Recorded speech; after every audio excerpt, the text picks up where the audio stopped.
Welcome to MTG Ectoplasm, your home for spirits and spirit decks in the world of Magic the Gathering.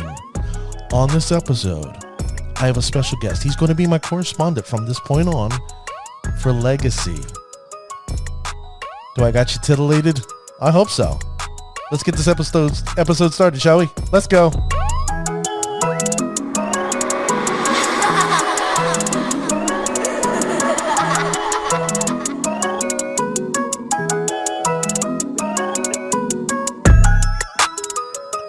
Thank you, ladies and gentlemen, for joining me on this episode of MTG Ectoplasm. I'm your host, Dwight, aka D Blanco, a medium that wears an extra large. You can reach me at Twitter at MTG Ectoplasm, or you can email me at mtgectoplasm@gmail.com. I would like to hear from you. I'd like to hear your thoughts, your philosophies.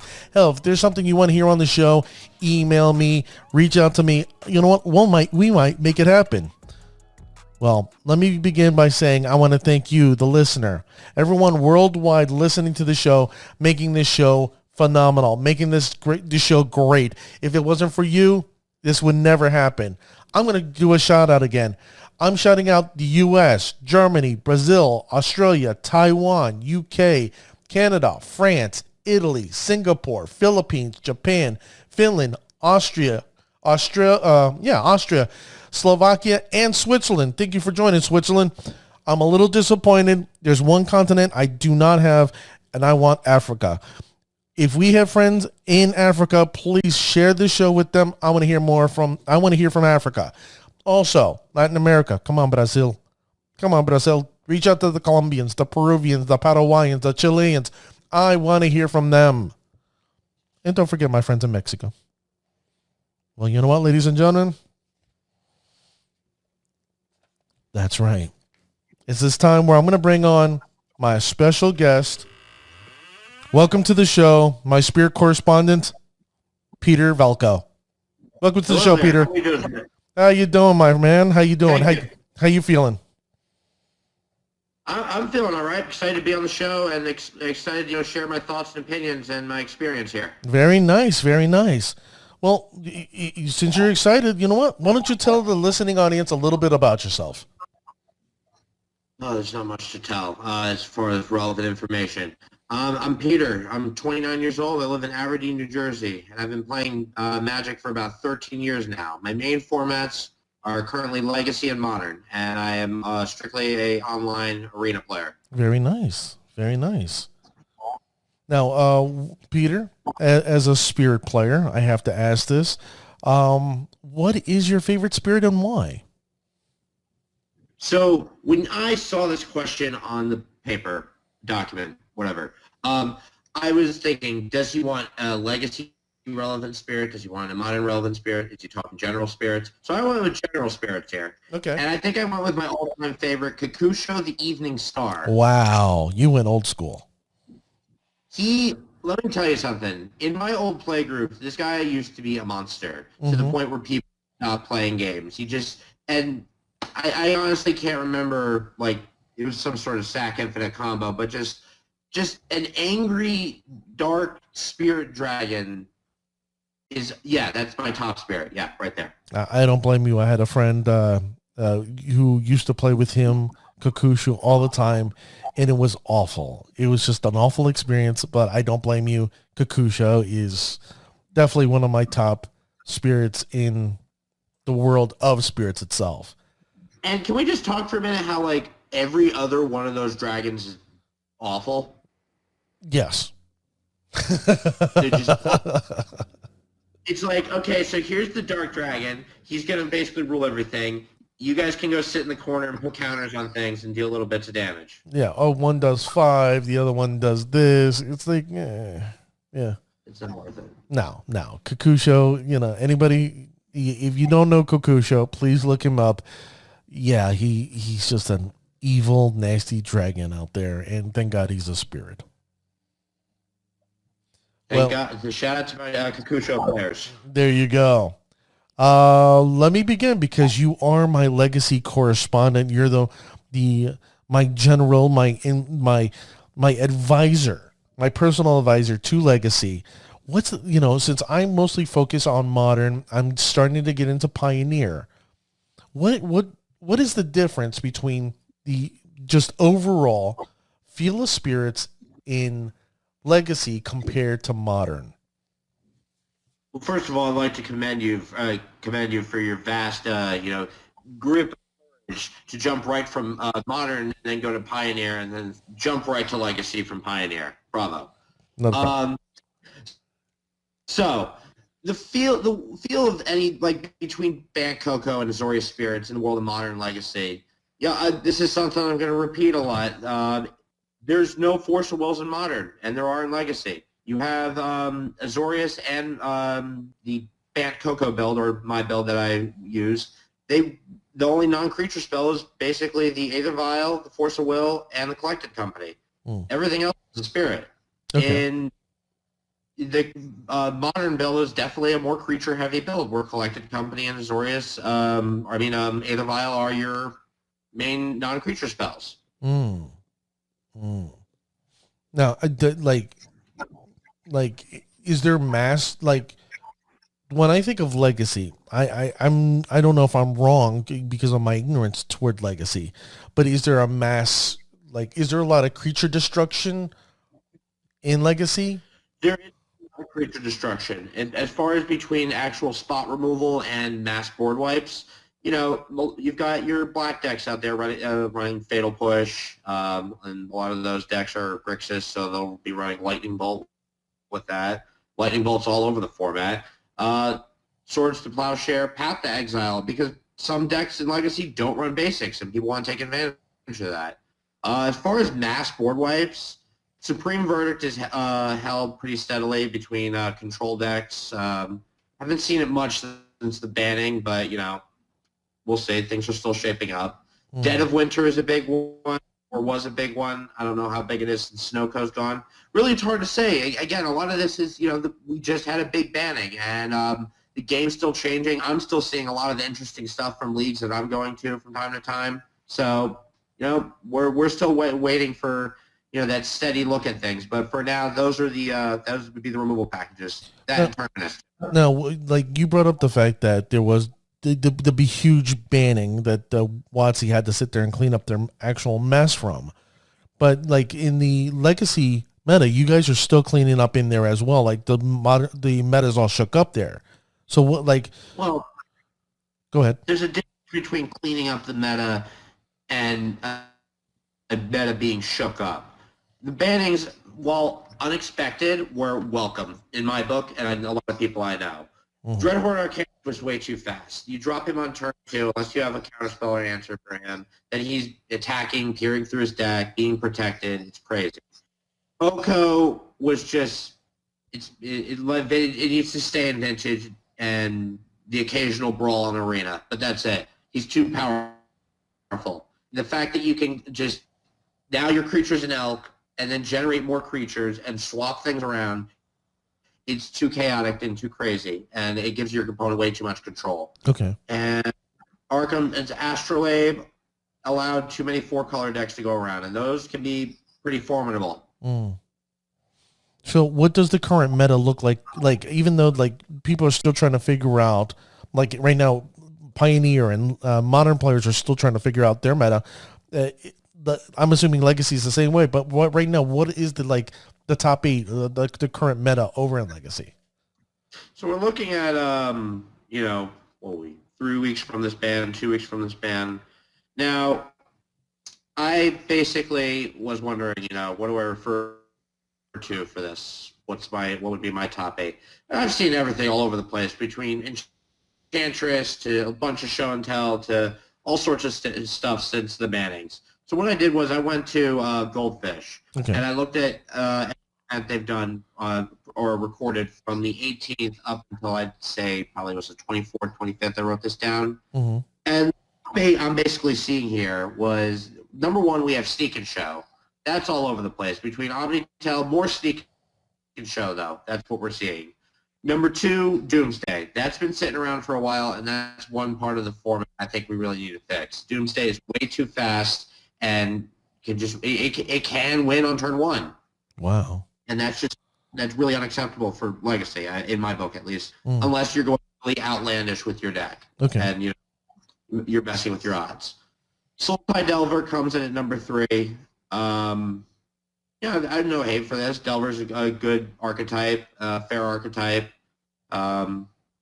Yeah, Death and Taxes is number 4. This is a legacy deck that has seen some years. It's both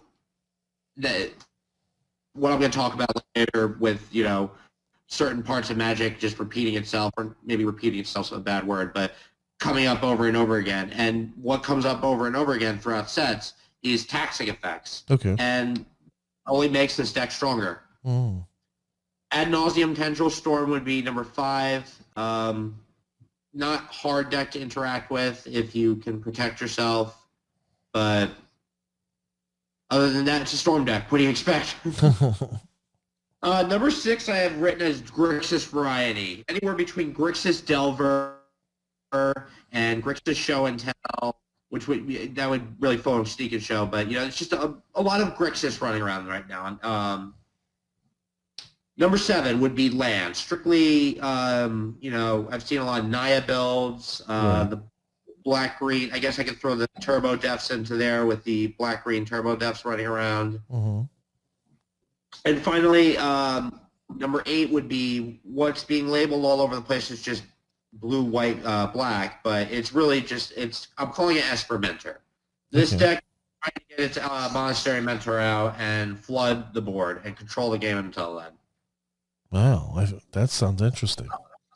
It's an interesting top 8 to start out with, and I'm fine with everything on this list other than Doomsday being at number 2. Mm-hmm. I think Death and Taxes is a very fair deck.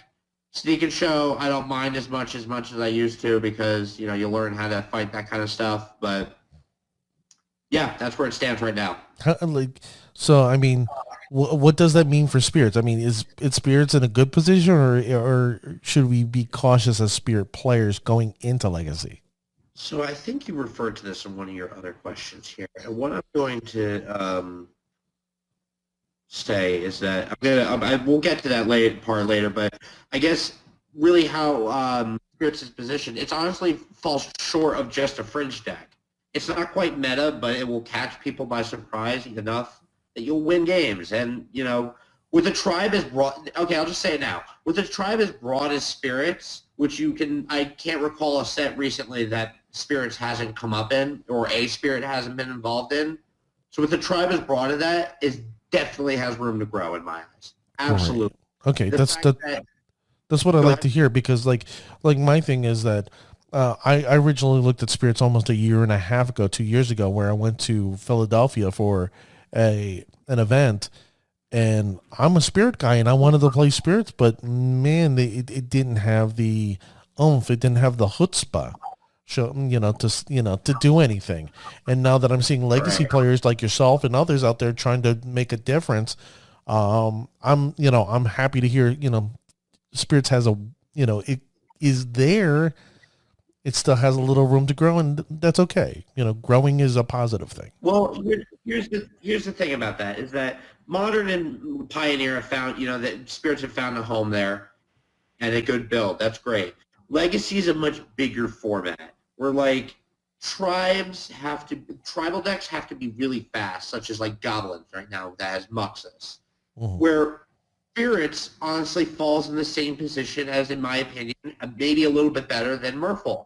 Whereas you go to these events, I remember going to paper events, and I'd think of okay, the decks I'm definitely going to see, Show and Tell, Death and Tax, and things like that. But then I'd also think of the fringe decks that might pop up, Red Prison. That always something you should expect at a Legacy event. I don't blame you. Like when I went to that Philly event, I there was nothing I really liked, so I ended up building ley lines.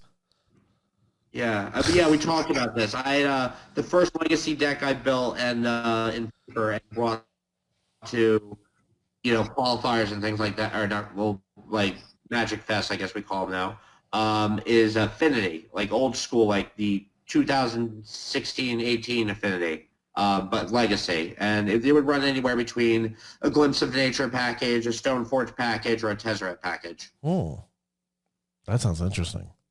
Oh, yeah, it was fun. Okay. Well, so let's get into the nitty gritty. What the listening audience wants to know about spirits in Legacy. We're gonna focus on two major builds, and I want to start with Azorius. What does the Azorius build look like in Legacy, and how does it differentiate from the modern build? So let's talk looks first before we get into the nitty-gritty of the actual operation between the two. For looks, there's not much looking different. Your mana base is looking different because you got dual lands and some wastelands. You're not running Selfless Spirit. And it's really just making things indestructible in Legacy, kind of a moot point sometimes, where as there's three sort of plowshares running around there, where it's just then it's just a 2-1 body. Right. So that's one thing that looks a little bit different. You're running fewer. You're running now probably go down from 4 to 2 rattle chains, just because you have your Force of Wills. Cuts need to be made. That's the other difference. You have Force of Wills in here, as opposed to in Modern, where you're kind of just running out your creatures and your countering is being done with Spellcaller and Mausoleum Wanderer. Other than that, other than the sideboard, it doesn't look much different. The deck operates, however, the same as the Modern counterpart, where in my eyes, it runs out of gas way too quickly. Oh, okay. Like I'm an Azorius player. I love Azorius. I love the Azorius build, but okay. If it runs out of gas, I mean, then should we not add more spirits to it? Well, that's the thing. When I mean run out of gas, I mean that you're in a position where, okay, you've started with a good 7-card hand. You've dropped your turn 1 Mausoleum Wanderer. It died. You dropped your turn 2 Spirit of Labyrinth. It died. Oh, you Spellcaller something. Oh, they killed it. Oh, now you have 2 cards in hand. You ran out your last card. It died. And now you're drawing and drawing. Whereas with the Collected Company build, I like that if I'm at that point, I can hope to top deck a Collected Company and put some more bodies on the board. Okay. So basically that would be your negative. That's the negative about the Azorius build, that it just, there's so much creature destruction that it's hard to come back from. Well, I mean, in any format, you're going to have creature destruction, whether it comes sooner or later. That's another thing. The fact of the matter is that, what are you doing after that? What are you doing after your creature gets blocked? Like, you're sitting with, no cards in your hand, and this isn't a deck that we could really fit in, card draw. We want to be massing the board with spirits. Okay. Here's a side question. This is my ignorance. Why wouldn't we want to put Moorland Haunt? Is Moorland Haunt even in the Legacy builds? I see it in a lot of Legacy builds, not in the Bant build I use, and I have tried it in these builds. Here's my problem with it was Moorland Haunt. A, it's a 1/1 creature. You're making a 1/1 body, and in some situations, that's good enough. Mm-hmm. But when you're staring down a lot of new power that we have in Legacy, putting down a 1/1 body, or really just the Magic world in general, putting a 1/1 body and eating something out of your graveyard and hoping you can, when you have 1 card in hand, which, it's doubtful that you're going to draw something in the blue-white build that's going to make a game-breaking difference, this stalemate game that you're stuck in, and that you have less cards in your hand than your opponent, it's unlikely that you top deck into anything that's going to make a huge change. Okay. Oh man, that breaks my heart a little bit. Honestly, I want to find a way to make it work, because I see people running Stoneblade packages of this in Legacy and regular blue-white versions, and I guess their matchups are better. But the matchups I know I play against on Moto, it's just you don't get that chance. You want to be able to rebuild. Okay. Well, then let's get to the Bant build. What's that look like, and is it different from how the modern build looks or feels like? So here are the pros and cons of the Bant Spirits and Legacy and how it goes between the two. So the Bant Coco operates in the same way in Modern as it does in Legacy in a way. The Bant Coco can start a game in a variety of ways. Turn one could be a Hierarch or Aether Vial or Mausoleum Wanderer. And sometimes being on the draw can be a blessing in the sense that you know your matchup and that turn one play can be more apparent because that can change a lot of things in the Coco build. Because you have a couple different routes you can take. The Bant deck itself, again, much like modern Azorius Spirits compared to its Legacy counterpart, the dance of playing the deck is pretty much the same, other than having Force of Wills involved and the collective companies itself. As far as the difference between Legacy and Modern, you've got Caracases in. I should have mentioned this in the Azorius build too. That is a plus side that can help, but you have Caracases and you have plans. There's the difference right there. You have in Legacy, and I guess I'm pepping up now because I'm talking about the Bant build. But you have your Force of Wills to back you up. You have now, if you think about it, 1, 2, 3, 4. You have 16 counterspells in that deck between Spell Queller, Mausoleum Wanderer, and Force of Will. Oh. Okay. Other than that, like I said, the dance of the deck is pretty much the same. Other than the fact that Coco can really just, you're in a dead spot, and you can wait till your opponent's turn, and then they think they're going to cast that last piece that they need, and you Coco into a Spell Queller, and you're able to just steal it from there. That's great. Awesome. Oh, that's great. Now, let me ask you, because you get, here's my ignorance. Like I said, I'm a modern player going into Pioneer, learning about Legacy. So this is me learning from you. Okay. Okay. Caracas. And excuse the Spanish accent in that. Caracas or Caracas. What's the point of putting that card in the deck? So, okay, yes, I really have. I say this with no malice. I really have to embrace the ignorance of not playing Legacy. So Emrakul gets pooped out by Show and Tell. There's a deck called Show and Tell, the first deck I mentioned in the top tier there, where their whole point is to play this card named Show and Tell, which you know of. I think you play it. They literally will just drop Emrakul. And a great answer to that is saying, okay, so it doesn't have haste. I'm going to play my land for the turn. It's a Caracas, and I'm going to bounce your Emrakul back to your hand and hope you don't have another Show and Tell. Wow. Okay. It also has Dark Depths. Dark Depths is a legendary token when it poops out. Mm-hmm. The Merit Liege, the 2020 Indestructible. Yes. There's a lot of legendaries running around in Legacy. Okay, I was unaware of that. Yes. Now, usually in these Legacy decks, are they running 1 or 2? Caracas. It depends on the build and really the meta at the time, but it's usually just 1. Okay. Because I'm starting to build my paper Legacy.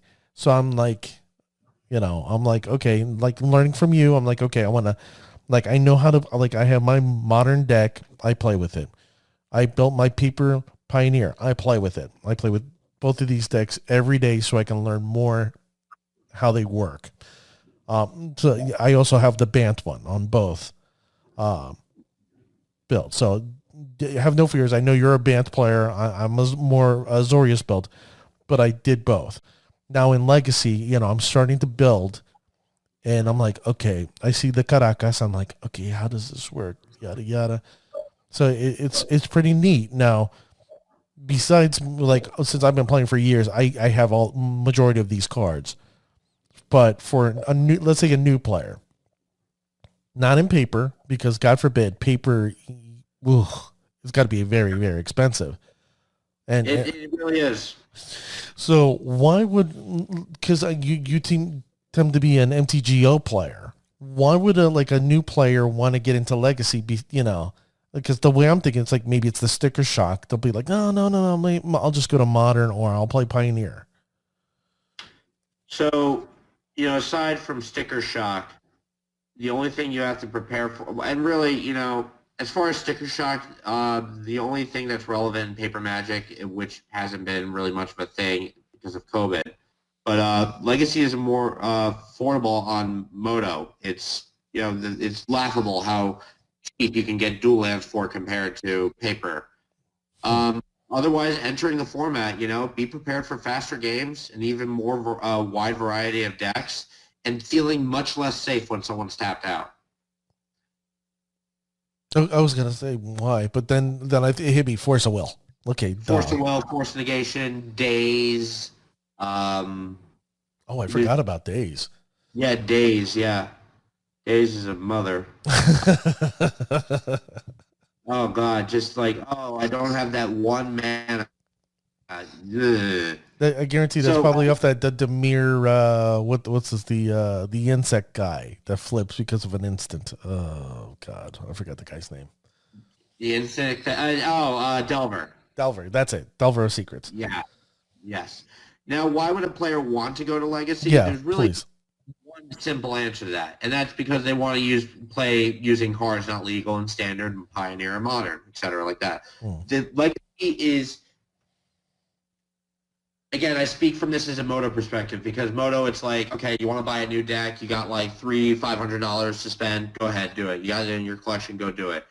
It's a different world for Moto, but I want to see, I've been, this past summer, I played around with a bunch of different decks. I had a little bit of money to burn, and I played around with a bunch of different decks. I tried to bring Stasis back. How'd that go for you?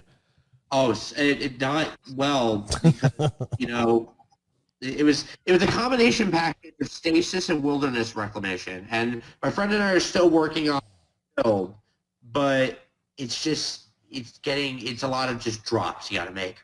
Can I make there's a Vidalkin wizard. You tap a blue, return target permanent back to your hand. So basically, you tap the blue like at your opponent's turn. Yeah. Tap the blue, return the stasis back to your hand. You untap everything, and then you replay the stasis on your turn. That is some deep in New York alleyway dirty stuff right there. I have to tell him. Yeah, I've been playing for 2 decades. So I mean, I think it's like Veldalkin something. I know it starts with Veldalkin something. I think it came from Fifth Dawn. It's a wizard. It's dirty. Oh, I'm an awful person. Okay, I have to tell him. No. Oh, hey, you weren't aware of that whole Teferi Spellcaller interaction. Well, why don't we tell the listening audience right now? Like, what happens is there's a build out there that there was a gentleman who ended up going 5-0. Now, I can't shout him out, but I can tell you that he topped in January. And he was running, and I'll run down what he was doing. He had some Rattle Chains, some Spectral Sailors, a Spectral Shepherd, when I was like, what the hell is this? Sky Cave Apparition, Spirit of the Labyrinth, Supreme Phantom, Mausoleum Wanderer, Spellqueller, obviously Aether Vials, Force of Wills, Sword the Plowshare, and two Teferi Time Raveler. And you were explaining to me about the Spectral Shepherd and Teferi, and it never occurred to me. So what you do with the Spectral Shepherd is, so you have your Teferi on the battlefield. You have a Spellqueller that has already eaten a spell. And you will have your Spectral Shepherd on the battlefield. And 5 open men in this scenario. There's many ways to go about and be good. But you see now your opponent's played something else that 4 or less that you want to counter. Or eat. Whatever. Quell, if you will. Quell. So you then bounce the Spellqueller back to your hand, which, yes, releases the spell that's under it, but they can't cast it because Teferi's out. Right. So take back that Spellqueller and quell the next spell that they're casting then, leaving that other spell in exile. It's brilliant. It never occurred to me that strategy. Yes, no, it's a formidable one. Yes, absolutely. Now, mind you, that individual 5-0'd back in January. So if you want to look it up, I'll just go to my Twitter later on this afternoon. I'm posting this. As soon as you see this episode, I'll post out that thing and look at this deck. Oh my God, it's an interesting build. I suggest building it and playing it. I guarantee you'll be jovial, you'll be giddy. about it. It's interesting because he popped that in before Kaldheim and before the bannings. So, good time to come in with a spicy win like that. There you go. Well, you know what? We've discussed everything that I want to discuss about spirits. Anything you want to share extra about spirits? Well, really just reiterating the fact that, spirits is a broad format. It's, a broad tribe. There will be more spirits. This isn't like we're waiting for the next dinosaur to be printed. No, this is, we're ghosts. Ghosts are everywhere. Okay, if I have to be real about this, ghosts are everywhere, and people die a lot in Magic. So ghosts are popping up. Yeah. So expect more spirits in the future. That's right. We want our opponents to say that's bullshit. Now, Peter, my legacy correspondent. You know what? I'm going to let you have the floor. Why don't you tell us? Tell us what you want to promote, your product, services. Tell us where the listening audience can get a hold of you. So before I realized that you had such a broad audience between international, I found you in a New Jersey Magic group and on Facebook. And I figured, in general with Magic the Gathering people, at least, I'm too indecisive to get one. They like their tattoos. They like to get their favorite card or their favorite image from a card on their body. Yep. So I know a great place you can go and get that done. It's called the Jersey Tattoo Company in Toms River, New Jersey. Okay. They're located at 6900 John F. Kennedy Boulevard, West Guttenberg, New Jersey. And I'm sorry, that's the wrong address. So, just take what you will as a correspondent. That was awful.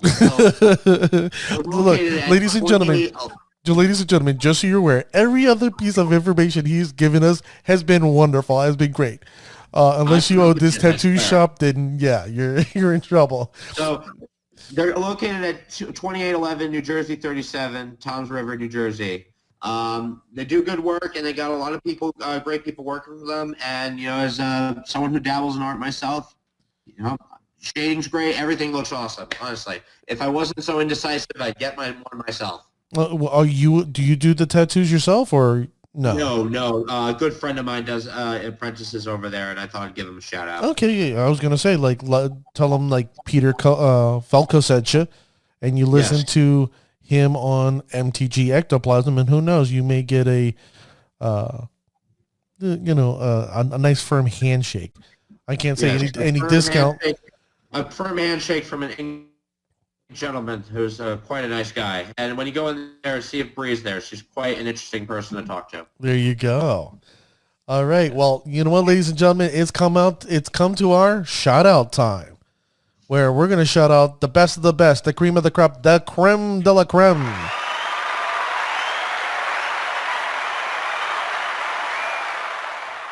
Is that me? Yes, definitely you, Peter. So, I wrote this down just to be safe because I didn't know if you writing this as part of your script or my script. So I did do the research anyway. Now, what I've seen, we'll go to the top of the formats now. Pioneer, Niv to Light is ruling everything. That's no surprise. With the bannings, I knew Niv to Light would come right with every color available to them. Yes, they're going to do great. Modern. We're going back to the summer of this past 2020 with Blitz, the top deck in the format. Oh my God, this deck is annoying. While it is extremely fair, it's just incredibly annoying, and it's like getting attacked by 1,000 bees. I hear you. It's awful. So then finally, historic. We have Jund Sacrifice being the top deck there. And in Legacy, we have Delver, Teamer Delver being the top deck in Legacy. Wow. So Spirit players, you know what you have to face, guys. You know what you got to face, and you got to step out to the challenge. So let me shout out here the best Spirit players in Modern and Legacy. In February 26th, we have a gentleman go 5-0 in Azorius build, and that's Leyline of the Cat. That's right. His name is Leyline of the Cat. He was running 3 Unsettled Mariner, Akira, and a Phantasmal Image. How about that? What is Leyline of the Cat? What would Leyline of the Cat do? Just like you get near it and it just hisses. Yeah, basically, it's like the flavor text instead of says it crackles and booms. All you hear is a horrific hiss. I would love it if there was just a huge uproar from this day forward for a cat Leyline. Oh, that would be funny. Like every turn you get at the beginning of your upkeep, you get a 1/1 kitten. And you can cast cat spells with flash. Oh, wow. See, now you're thinking outside the box. No, well, they pounce. They're unexpected critters. Yes, they are. Now in Pioneer, I saw several players. They went top 8, and I saw one go top 4. But like I said, here on the show, we only do top 1. I saw this one player go 5-0 in a mono blue build, and I had to ask my wife how to pronounce her name, and I'm sorry. Sayuski, and he was using a snow build with 20 islands, a snow-covered islands, and 2 faceless havens. And of course, he was using Ascendant Spirit. Now, you're proving me wrong. I poo-pooed Ascendant Spirit. You heard me say it on the... I'm sorry? Yeah, Ascendant Spirit I saw it from the beginning. Once I saw that card spoiled, I was like, I've got to try this. And honestly, the few times I have been able to test it, it's been very good. And you expect really, as far as snow, expect more of it to be involved with spirits in the future, because aside from, the actual good pairing of the 2 packages of snow and spirits together, dead things like to hide out in the cold. Yeah, that's true. But me personally, I poo-pooed that card, and I'm happy somebody's proving me wrong. That's good. The next thing, Historic. Unfortunately, no one made the top of the top. Come on, guys. I believe in you. Well, here's the problem with Historic right now. I want to play a good collected company. Then, there are builds out there of posted collected company spirits in Historic. There's not enough good spirits yet. It's just sad. We need Spell Queller on Arena. It's just that. We need Spell Queller, we need Dropsicle Captain. And with all the talk of going back to Innistrad and things like that, and maybe getting in a technology set soon, it could happen. Well, I don't know if you listened to the last show, but Spirits is coming back in Strixhaven. You heard it here, ladies and gentlemen.